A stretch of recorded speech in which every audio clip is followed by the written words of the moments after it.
amewaamrisha malaika wamsujudie nani? Pale malaika walipomsujudia Adam walikuwa wakimwabudu Adam.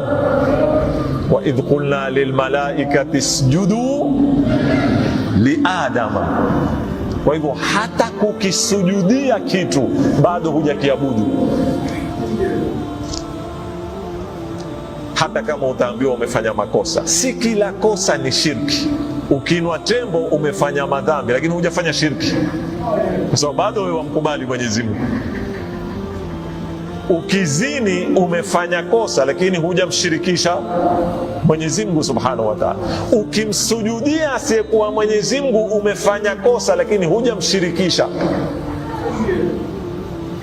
Sio mujarradi wa kuinama kama ile mpirani zamani alikuwa kinena jamaa, refari akikuita akikupa warning, watu wakifanya nini? Wakimuinamia jamaa kwamba shirki. Si shirki. Si shirki. Shirki nini? Shirki ni lazima kupatikane elementi mbili, na shida elementi ya kwanza ni tabu kuiua kwa kila mtu. Elementi ya pili tunaweza kuiona. Nianze na ya pili, ni kudhalilika na kunyenyekea. Ukiinama, ukisujudu, kitendo chochote kinachoonesha udhalilifu na unyenyekevu kinaambiwa ni nini?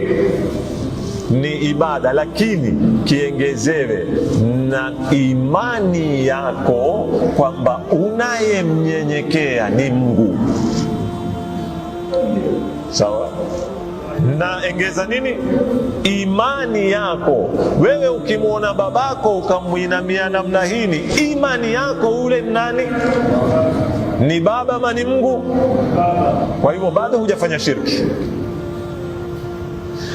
Wewe unapoligusa kaburi ukatawasal ukatabaruku, imani yako kuhusu ile kaburi nini? Kwamba huyu ni walii, ni mtu mwema. Hujafanya shirki. Shirki ni wakati unapodhalilika kwa msukumo ule unayemdhalilikia ni Mungu, ama ana sifa na uwezo wa kutenda mambo ambayo hayatendwi isipokuwa na Mungu. Hapo umefanya shirki.